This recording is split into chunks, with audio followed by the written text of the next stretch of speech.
Hi, everybody.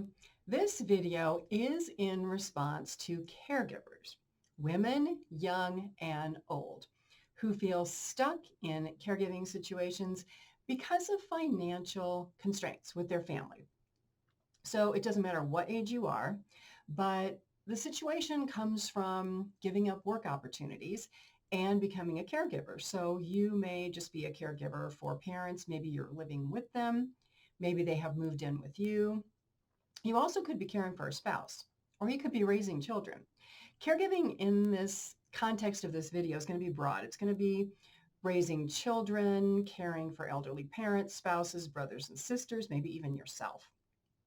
And so I'm going to answer the question for women caregivers. What do I do when I feel like I'm giving up my life or trading my life to be a caregiver? And what are the short-term and the long-term effects? What price really am I going to pay? It's truly a great question to ask. I'm Pamela D Wilson. My website is PamelaDWilson.com. On there, a lot of helpful information for caregivers and aging adults, podcasts, articles, videos, online courses, webinars. So a question for you. Are you caring for a spouse if you are a married couple who refuses care? And the care that you want is maybe having caregivers come in so that you can go to work. Or maybe your spouse needs a lot of care and you're thinking, well, maybe a care community would be better so that I can work and support myself. But your spouse is refusing to participate and you feel stuck. You feel stuck because you can't go earn an income and you're dependent on the income of a spouse. And you're worried about not only what's going to happen today, but what's going to happen tomorrow. You could be in a similar situation caring for an aging parent or someone else where your ability to earn income is limited by the constraints of the situation. And I talk about this in a lot of other videos, other podcasts, the trade-offs for women in caregiving.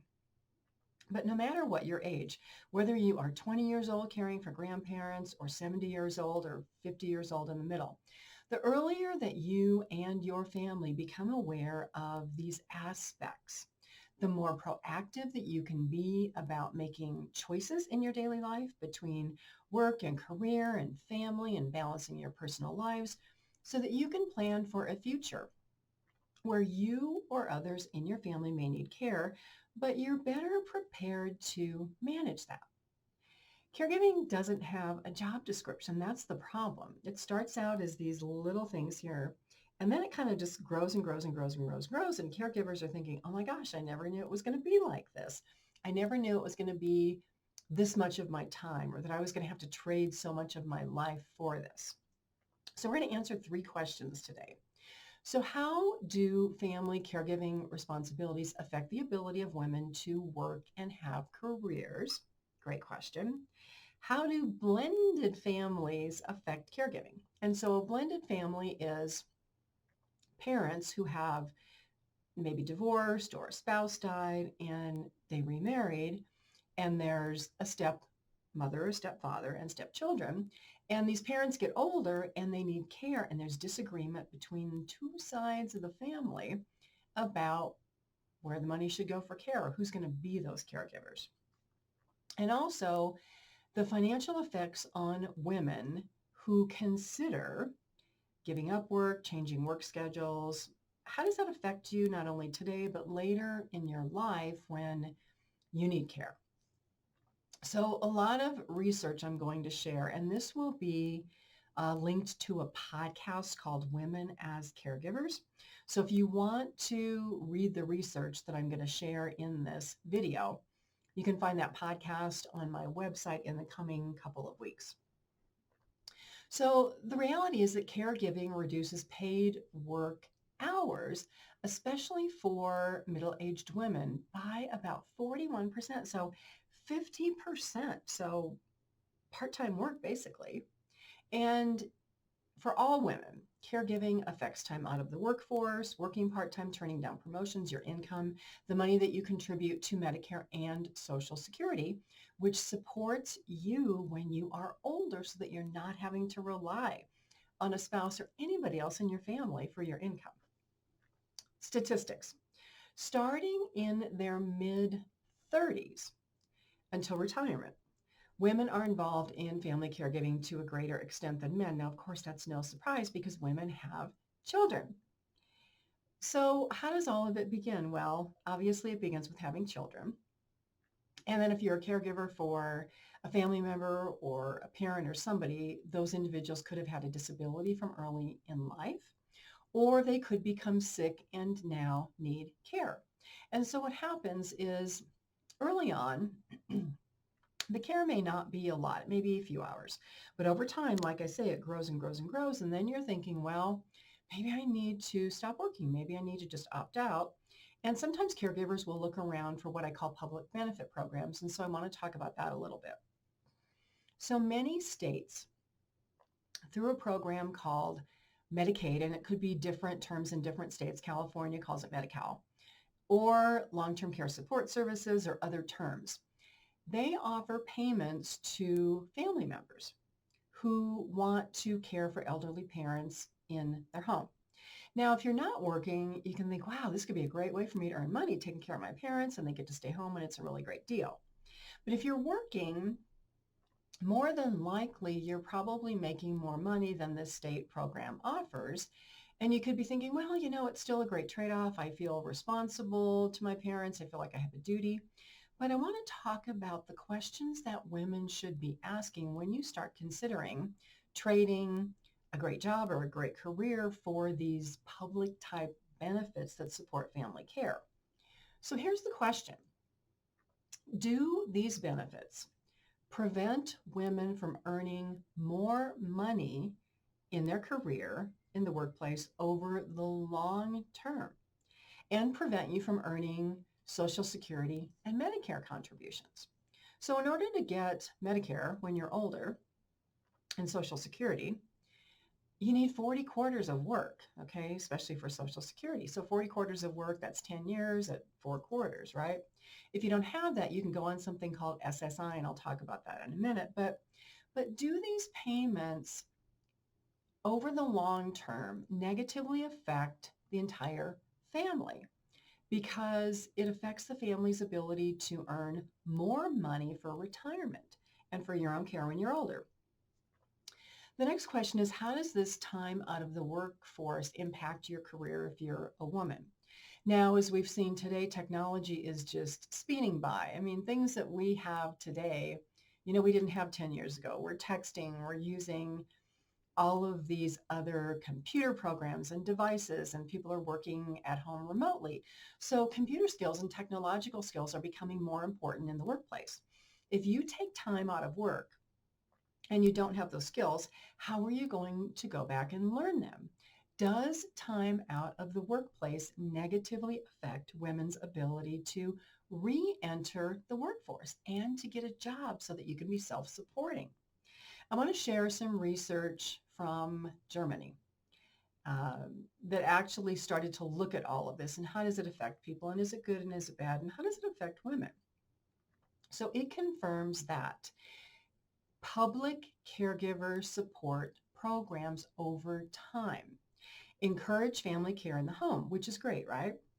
But it discourages loved ones receiving care from public programs like in-home care or assisted living communities or nursing homes or things like that. So it shifts the balance of care for the elderly into the home and into a family responsibility, which if you are a caregiver, can be extremely emotionally and physically stressful, and it affects your health.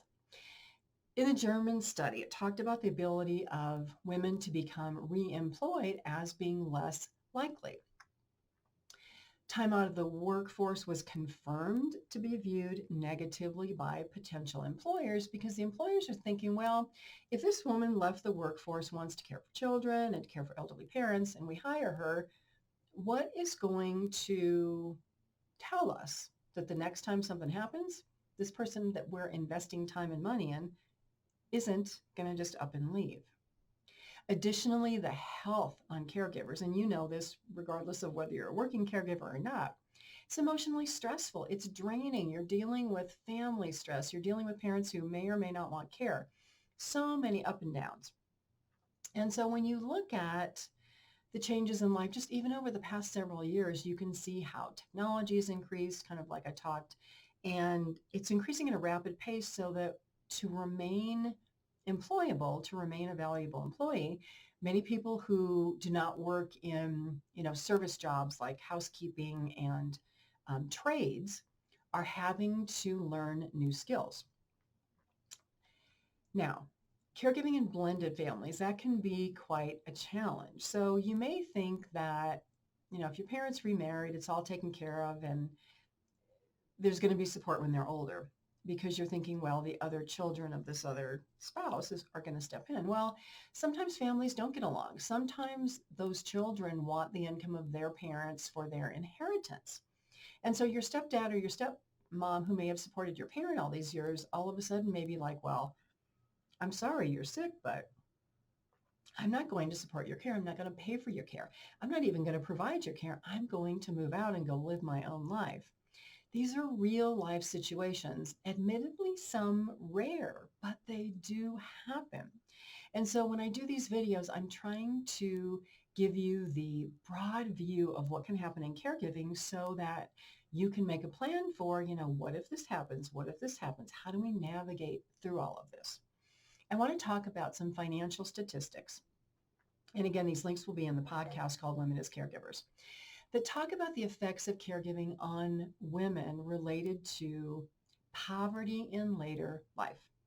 So women who are family caregivers, and it doesn't matter, again, children, parents, spouses, brothers and sisters, themselves, friends, are 2.5 times more likely to live in poverty than people who are not caregivers. There is an SSI report from 2020 that talks about the fact that the majority of SSI recipients are female. And so you might be wondering, well, what is SSI? Is that security, Social Security? Where does it come from?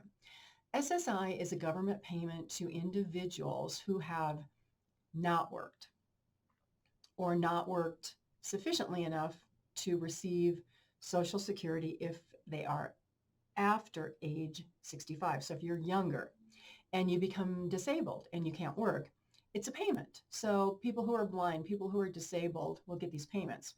Well, in 2020, the payment was $576 a month. Now, if you've never worked, you may think, wow, that's a lot. But if you have rent and utilities and you're trying to pay for groceries and you have cars and car payments, $576 is not a lot. And this is what many women are left to live on if they have opted out of the workforce for so many years and they haven't earned enough income or haven't saved enough income. And so when we look at this over time, 51% of people in this group, and again, it's an SSI report from 2020, had no income other than SSI payments, which means that they really didn't work enough during their lifetime to receive Social Security. So why is any of this important? Why am I talking about this? I'm talking about this because I have so many women caregivers in support groups and that I do consultations for that say, Pamela, I am so stuck. I didn't realize that doing all of this when I was younger was going to result in all of this when I'm older. And my goal is really to talk about caregiving so that I can help caregivers and aging adults avoid being in poverty when you're older, because you don't understand what happens and you don't understand that Medicare doesn't pay for everything and that long-term care is privately paid for by families or by Medicaid or other things. And just the impact, if you watch all of my other videos and listen to my podcast, the impact of how health and good health and not being aware of changes in health, how that impacts your health in middle age and older age. Many women become health disabled in middle life and they can't work. And that's a problem long-term for savings and income and retirement income. And how do you plan for all that? And the importance of today learning about all of this. Well, I realize that aging may seem a long time off and retirement may seem a long time off.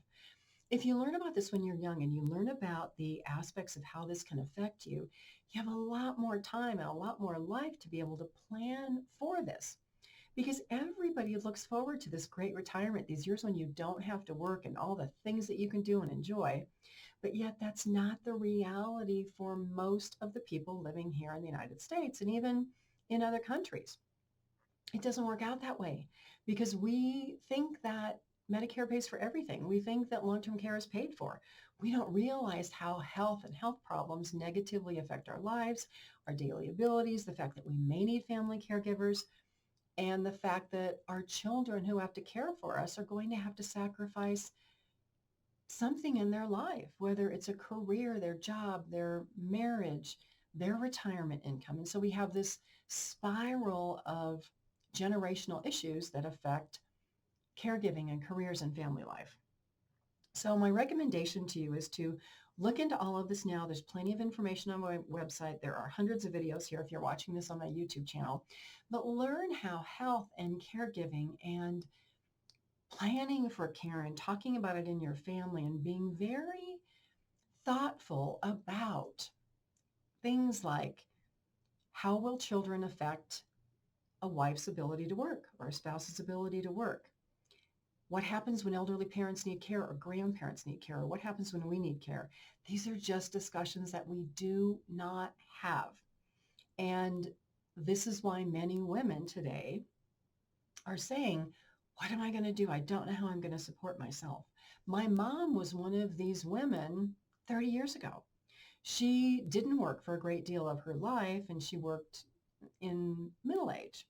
But she realized that if my father passed away, she wouldn't have enough money to live. That was one of her worries. And back then, I didn't know how to talk to her about it. If it was today, I would know what to do and how to guide people and how to tell her how it was going to work out and what we could do as a family. But back then, I had no idea. That is a situation most family members find themselves in today. I'm Pamela D Wilson. My website is PamelaDWilson.com. Thanks for hanging in there. I know this video was a little bit long, but I wanted to get through a lot of these aspects to give a bigger perspective on women as caregivers. Again, thanks for being here. Please share this video with other people that you know who are looking for hope, help, and support. I look forward to seeing you again soon in another video.